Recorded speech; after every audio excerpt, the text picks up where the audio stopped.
And of course, there has been another major story that's broken in the last 24 hours.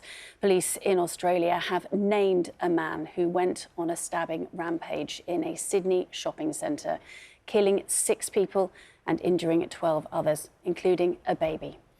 Authorities believe that 40-year-old Joel Cauchi, who was shot dead at the scene by a police officer, had mental health issues and was not motivated by an extremist ideology. Our Sydney correspondent Katie Watson reports. Ashley Good was the first victim to be named from yesterday's attack. A first-time mother, she died trying to protect her baby, who's just 9 months old. Overnight, the little girl underwent surgery. Her family says she's currently doing well.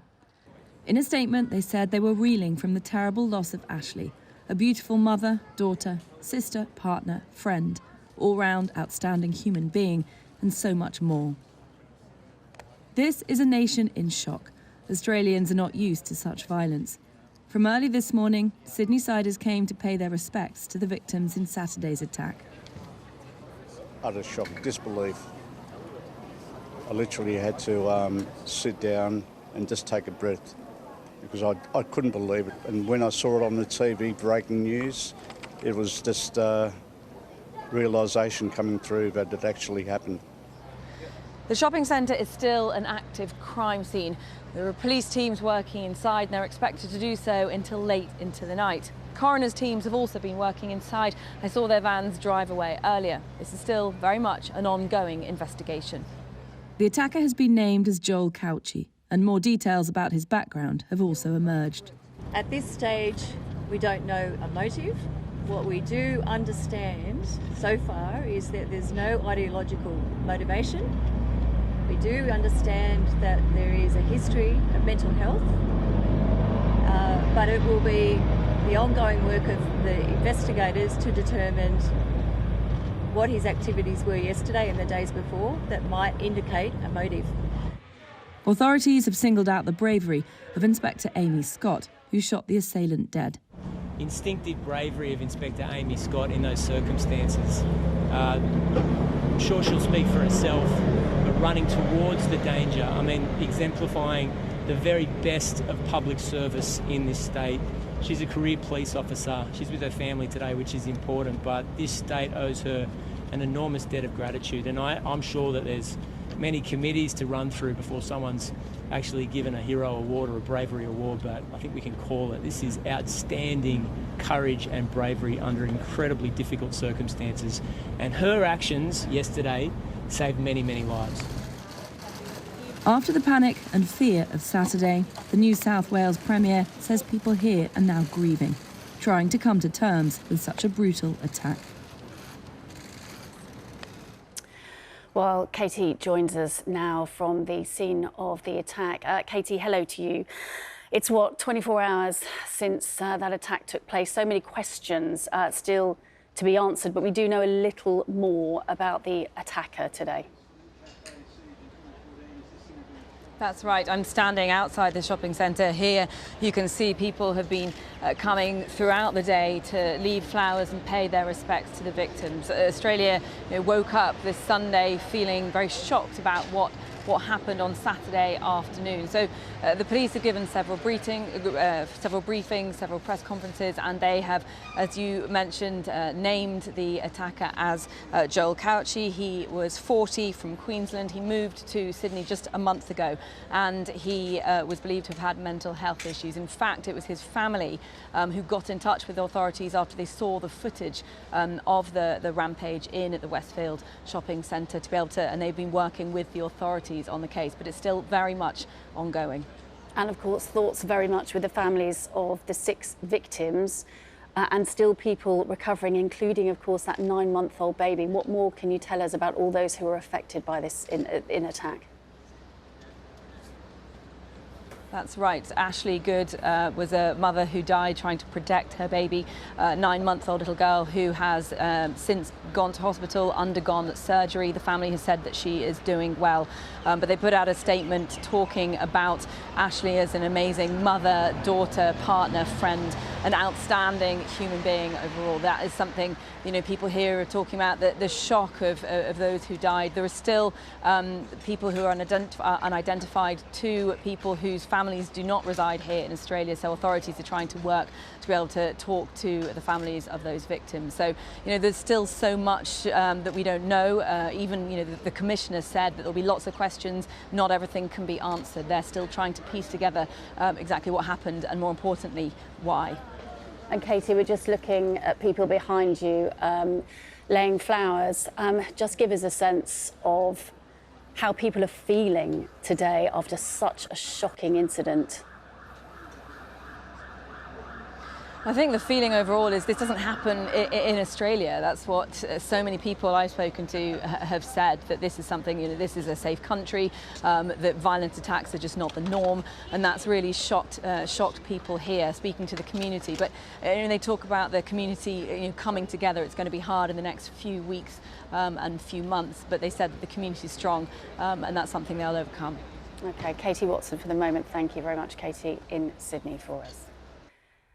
Let's bring you more now on the Sydney shopping centre attack, which happened yesterday. Car reporter Katie Watson joins us now from the scene.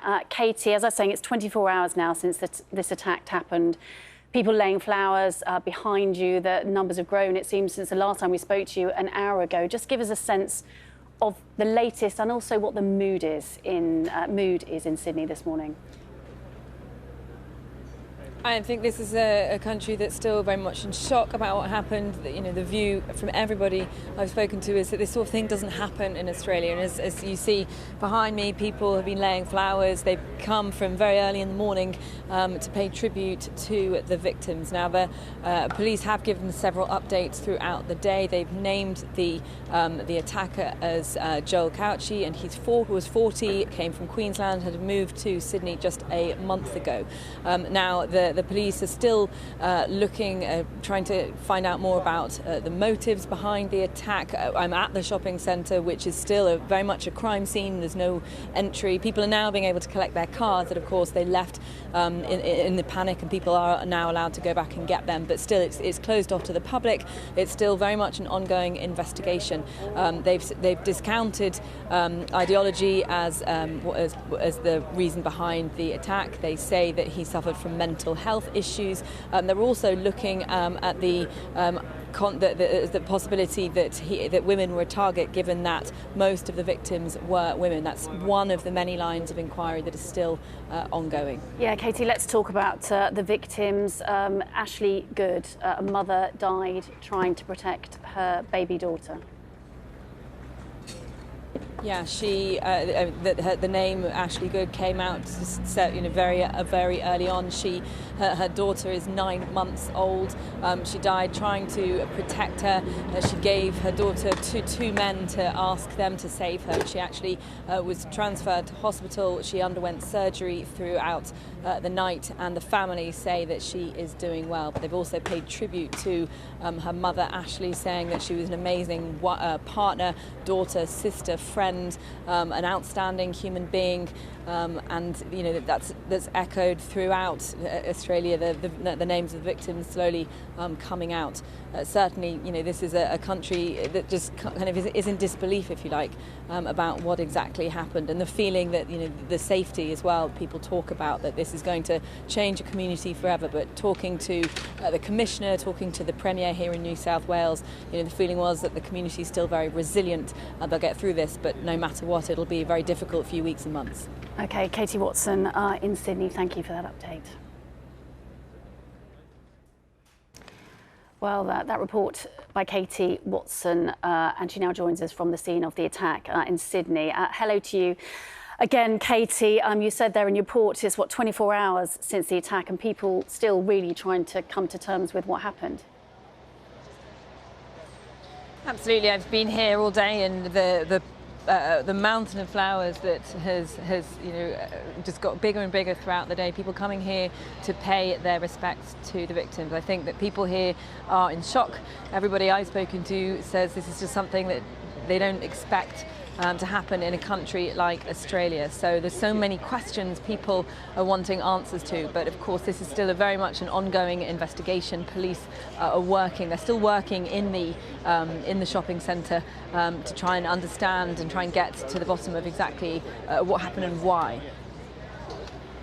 Katie, we'll be back to you again later on in the programme, but thank you for the moment. Yesterday, as the first few shocking details began to come in, we were joined by Sydney-based journalist Emma Cropper, and we can speak to her again now. Emma, just bring us up to date with the key developments over the last 24 hours since we last heard from you.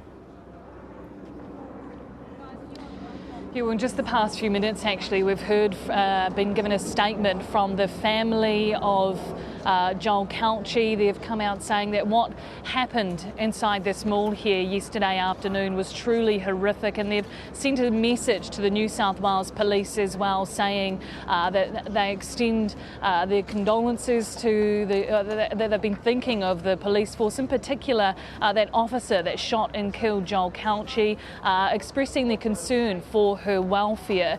We were actually told by police this afternoon that it was the family who had seen the images of him running around the mall yesterday afternoon on live TV here in Australia, and they called authorities saying they believe they know who that man was. It's understood they had very little contact with him, just the odd text message here and there. So incredible, powerful statement from that family here this afternoon.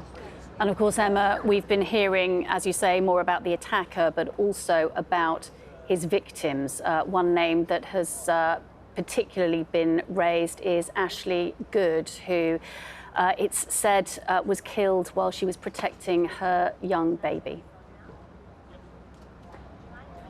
Yeah, and I think most people you speak to down here around the mall are thinking of that mother and that family and those final moments of when her and her little girl Harriet had been attacked, and she passed that baby on to strangers to get her into medical care as fast as possible. Harriet little baby had surgery overnight. She is in a stable condition here. So incredible that little young girl has survived this attack here yesterday afternoon. The mood down here this evening is quite significantly different, as you can imagine, to what it was yesterday afternoon. It was one of panic and shock and disbelief in those hours that followed. Down here this afternoon, it is a lot more sombre. A lot of people wandering around this mall, laying flowers, paying tributes to the family, and most people you talk to mention Ashley Good and her little 9-month-old baby. Emma Cropper, Australian correspondent for News Hub, thank you.